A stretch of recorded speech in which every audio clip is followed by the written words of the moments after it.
જે હવે ખાસ અગત્યની વાત જે આપણે બધાએ સાંભળવાની છે મિત્રો, હવે દિવસે દિવસે આપણા સૌરાષ્ટ્ર, થોડી વાર આપણે શાંતિથી સાંભળશું પ્લીઝ. હાલો મિત્રો, થોડીક વાર સાંભળશો. હવેનો વિષય છે બહુ જાણવા જેવો અને સમજવા જેવો છે. અહીંયા તમે રોડ ઉપર આવતા હશો ત્યારે ઘણા હોર્ડિંગ તમને જોવા મળ્યા હશે. ફલાણી કેન્સર હોસ્પિટલ, કેન્સર મટી શકે છે, ચોથા સ્ટેજનું મટી શકે છે, આવું વાંચતા આવ્યા છો ને. પેલા આવા બોર્ડ ક્યાંય જોવા ન મળતા આપણને, હવે વધી ગયા. શું કામ? કારણ કે આ બધી દવાઓ અને જંતુનાશક અને ઝેરી દવાઓ ખાઈને આ બધું થઈ ગયું. એટલા માટે ઝેરમુક્ત ખેતી, નેચરલ ફાર્મિંગ જેને કહેવાય, અને વધુ ઉત્પાદન મેળવી શકાય, આપણી જમીનને વેલ્યુ એડિશન કરી શકાય, તે માટેની વાત કરવા માટે આપણી વચ્ચે લઉં કરીને 4 નો 5 નો કેટલો ફેરફાર છે એ હું તમને સમજાવું. પછી હવે આપણે આ લિંક તૂટી જશે આખી, હું તમને સમજાવીશ. ઓકે 4 અને 5 ગિરનાર 4 અને 5 આપણી વચ્ચે આજ એક એવા મહેમાન છે. ખાસ કરીને મહેમાન તો એને એટલા માટે અમે મહેમાન કહીએ છીએ, પણ આપણા ખેડૂત મિત્રો છે પરસોત્તમભાઈ સિદ્ધપરા, જેનું નામ તમે સાંભળેલું હશે. અને ખાસ કરીને જે જામકા ગામનું નામ સમગ્ર સૌરાષ્ટ્ર નહીં, સમગ્ર ગુજરાત નહીં, પણ ભારતની અંદર પણ ગુંજતું કર્યું છે જેમણે. એ ગામના વતની છે, જુનાગઢથી માત્ર 20 કિલોમીટરના અંતરે છે. અને ઘણા વર્ષોથી નેચરલ ફાર્મિંગ, કાયા આધારિત ખેતી, આ બધું જ કુદરતી ખેતી કરતા રહેલા છે. એને જે પરિણામ મળ્યું છે, અમે વાતો કરીએ એના કરતાં એના અનુભવોની વાતો.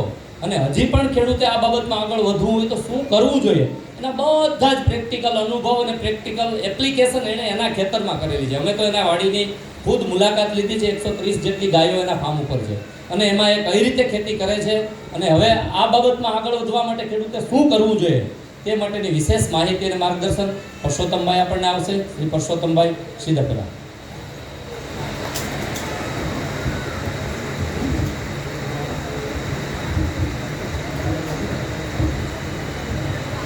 આજે મગફળી દિવસ એટલે ખેડૂતોનો વાવણીનો સમય આવી રહ્યો છે. એના માટેનું આજના આયોજનના ભાગરૂપે અહીંયા જે આપ સૌને બોલાવ્યા છે અને અમને પણ બોલવાની તક આપી છે તે બદલ આયોજકો અને અહીંના દરા સાહેબનો ખૂબ ખૂબ આભાર. ખાસ કરીને અહીંયા ઘણી બધી વાતો થઈ છે, એને સરળતાથી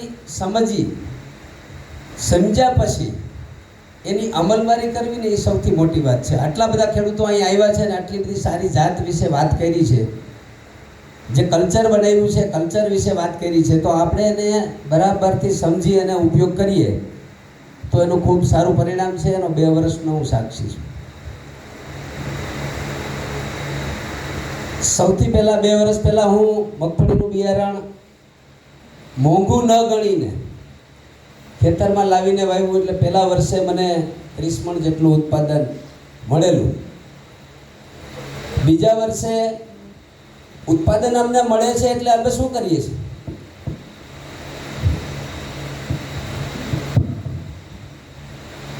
ઉત્પાદન મેળવવા માટે આપણે ઘણા બધા પ્રયત્નો કરતા હોઈએ છીએ, પણ એમાં ઘણા બધા ફેક્ટર કામ કરતા હોય છે કે બિયારણ છે, વાવણીનો યોગ્ય સમય છે, વાવવાની યોગ્ય પદ્ધતિ છે, કેટલાની જારીએ વાવવું, કેટલું બિયારણ નાખવું. આ બધાના અંતે આપણે જ્યારે એનો પાક તૈયાર થાય છે ત્યારે એનું ઉત્પાદન થાય છે, અને ઉત્પાદન થયા પછી એ જમીનની આપણે માપણી કરીએ અને જમીનમાંથી ઉત્પાદન થયેલાનો વજન કરીએ ત્યારે આપણે પાકા આંકડા મળે છે. અને આ જ આપણે ખેડૂતોમાં અને અન્ય લોકો સુધી પહોંચાડવા જોઈએ.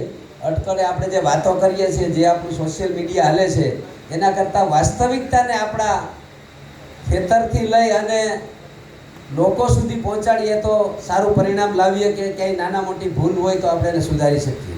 એટલે બીજા વર્ષે મારે 32 મણ જેવું ઉત્પાદન થયું છે. ખૂબ જ સારી વેરાયટી છે, તૂટતી નથી, ટીકાગેરુનો રોગ નથી આવતો. સાહેબે જે વાત કરી એ પ્રમાણે બધા અનુભવને અમારે તો ખાસ આશીર્વાદ સ્વરૂપ છે કે આટલી બધી ગાયોને ચારો ખૂબ જોઈએ, અને એમાં ચારો અમે ખૂબ સારી ક્વોલિટીનો ખવડાવીએ એટલે છે પોરબંદર સુધી અમે લેવા જઈએ છીએ. તો આ વેરાયટી આપણા વિસ્તારમાં વવાય તો અહીંના પશુપાલકો અથવા તો જે આપણે ગૌપાલન કરીએ છીએ તો એને સારામાં સારી ચારાની વેરાયટી પણ મળી ગઈ. મૂંડાના નિયંત્રણ માટે પણ ખૂબ સરસ વાત થઈ છે. તો એમાં જે આપણે પાણીના 20 લીટરના કેરબા આવે છે ને સાંકડા મોટાવાળા, એને કાપીને બારીઓ બનાવી નાખો અને ઉપર હોલમાંથી એક લેમ્પ લટકાડી દો. એમાં ને એમાં તળિયે પાણી ભરી દો અને કેરોસીન નાખી દો. એટલે ઝાડની ડાળી ઉપરથી તમે લટકાડીને જમીનથી 2-3 ફૂટ ઉપર રાખી દો તો પણ સારું પરિણામ. અમારે લીમડા છે, લીમડામાં સૌથી વધારે ઢાલિયા જીવડા આવે, એટલે લીમડો કાઢતા નહીં. લીમડો તમારું ઇન્ડિકેટર છે. લીમડા નીચે તમે પીળો લેમ્પ રાખી અને એને આમંત્રિત કરી અને એનું નિયંત્રણ આપણે સારી રીતે કરી શકીએ. ઘણી બધી રીતે આપણે ખુલ્લા લેમ્પ તગારું રાખીને પણ કરી શકીએ. એટલે એનાથી મૂંડાનું નિયંત્રણ થાય છે. અમે મૂંડાના દવાનો કોઈ પણ પટ આપતા નથી.